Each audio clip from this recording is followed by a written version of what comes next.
മാതാപിതാക്കൾ നഷ്ടപ്പെടുക എന്ന് പറഞ്ഞു കഴിഞ്ഞാൽ മനുഷ്യൻ പുനർജനിക്കുന്നു എന്നൊരർത്ഥം അതിനുണ്ട്.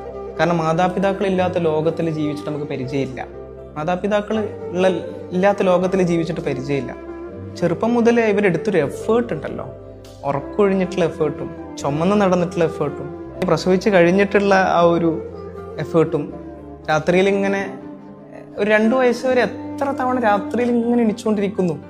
രാതില്ലാതെ ഇവരിങ്ങനെ എടുത്ത് മുലയൂട്ടി കിടത്തി ഉറക്കണ മനുഷ്യന്മാരല്ലേ. എന്തൊക്കെ പറഞ്ഞാലും ഓർമ്മയിലുണ്ടാവുക ഈ അടുത്ത് നടന്നൊരു കാര്യം. ഞാൻ ഒരുപാട് സംസാരിക്കുന്ന ആളാണ്, ഒരുപാട് സംസാരിക്കാൻ ഒരു ബുദ്ധിമുട്ടില്ലാതെ സംസാരിക്കുന്ന ആളാണ്. പക്ഷെ ഞാൻ എൻ്റെ സംസാരം സ്റ്റക്കായി പോയൊരു മൊമെൻറ്റിനെ കുറിച്ചിട്ട് ഞാൻ പറഞ്ഞിട്ടുണ്ടായി.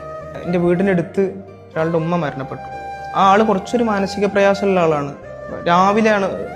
രാവിലെ പുലർച്ചെ 4 മണിക്കെങ്ങാനാണ് മരണപ്പെടുന്നത്. മയ്യത്ത് ഖബറടക്കുന്നത് ഏകദേശം രാത്രി 10 മണിക്ക്. ആ ആളുടെ ഒരു സഹോദരൻ വരാനുണ്ട്. അപ്പോൾ ഈ മനുഷ്യന് ചെറിയൊരു മാനസിക പ്രയാസമുണ്ട്. ഞാൻ അന്ന് രാത്രിയിൽ ഒരു വിഷയത്തിൽ ഇരിക്കേണ്ട ഒരു കാര്യം ഉണ്ടായിരുന്നു. അങ്ങനെ സംസാരമൊക്കെ കഴിഞ്ഞ് രാത്രി 11 മണി കഴിഞ്ഞിട്ടാണ് ഞാൻ വരുന്നത്. 11 മണി കഴിഞ്ഞ് ഞാൻ വരുമ്പോൾ മഴ പെയ്യുന്നുണ്ട്. മഴ പെയ്ത് ഞാനിങ്ങനെ ആ വഴിയിലൂടെ നടന്നു വരുമ്പോൾ ഈ മനുഷ്യൻ, ചെറിയൊരു മാനസികാസ്വസ്ഥതയുള്ള ഈ മനുഷ്യൻ ഒരു സിഗരറ്റും കത്തിച്ചിട്ട് ഈ മഴത്ത് ഇങ്ങനെ നിൽക്കുന്നുണ്ട്. മഴ വീണൊന്നും ഈ മനുഷ്യൻ അറിയുന്നില്ല കേട്ടോ, മഴ വീണൊന്നും ഈ മനുഷ്യൻ അറിയുന്നില്ല. ഈ മനുഷ്യൻ ഇങ്ങനെ സിഗരറ്റ് കത്തിച്ച് ഇങ്ങനെ നിൽക്കാം. അപ്പോൾ ഞാനിങ്ങനെ പെട്ടെന്ന് ആളെടുത്ത് പോയിട്ട്, ഞാൻ ഇതുവരെ സംസാരിച്ചിട്ടില്ല. അപ്പോൾ ഞാൻ ചോദിച്ചു, എന്തായി, ഖബറടക്കൊക്കെ കഴിഞ്ഞു? ആ ഖബറടക്കൊക്കെ കഴിഞ്ഞ് അനിയൻ വന്നു. 2 പ്രാവശ്യം അനിയൻ വന്നു ഖബറടക്കി. ഈ മനുഷ്യൻ ഇങ്ങനെ പോസ് ചെയ്ത് നിന്നിട്ട് ഞാൻ പിന്നെയും ചോദിച്ചു, എന്താ ഇവിടെ നിൽക്കുന്നത്? ഞാൻ സ്കൂട്ടർ എടുക്കാൻ വന്നതാണ്. പിന്നെ ഇങ്ങനെ കുറച്ച് സമയം പോസ് ചെയ്തിട്ട് ഈ മനുഷ്യൻ എന്നോട് ഇങ്ങനെ പറയാണ്, എനിക്ക് ചായ ഒക്കെ ഉണ്ടാക്കി തരുത്ത ഉമ്മാണ്, ഇനി ഞാൻ എന്താ ചെയ്യുക? സംസാരിക്കാൻ എനിക്ക് വാക്ക് കിട്ടണില്ല പെട്ടെന്ന്. അത്രയും സംസാരിക്കണം ഞാൻ. എനിക്ക് എല്ലായിടത്തും പോയി സംസാരിക്കാൻ പറ്റുമെന്ന് വിചാരിച്ച എനിക്ക് സംസാരിക്കാൻ വാക്ക് കിട്ടാതെ ഞാൻ പെട്ടെന്ന് ഇങ്ങനെ നിൽക്കുക സ്റ്റക്കായിട്ട്.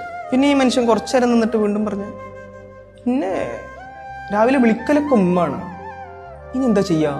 ശരിക്കും സംസാരിക്കാൻ വാക്ക് കിട്ടാതെ കുടുങ്ങിപ്പോയി ആ മഴത്ത് ആ മനുഷ്യൻ നിൽക്കുമ്പോൾ. കാരണം ആ മനുഷ്യൻ പുനർജനിച്ച് നിൽക്കുക.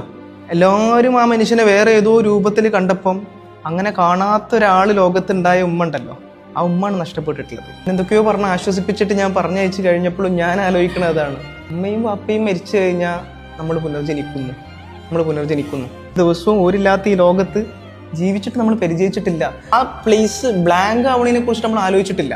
ജീവിച്ചിരിക്കുന്ന സമയത്ത് അവർക്ക് സമയം കൊടുക്കുക എന്നുള്ളതാണ് നമുക്ക് ജീവിച്ചിരിക്കുമ്പോൾ നമുക്ക് അവരോട് ചെയ്യാവുന്നതിൽ ഏറ്റവും ഭംഗിയുള്ള കാര്യം.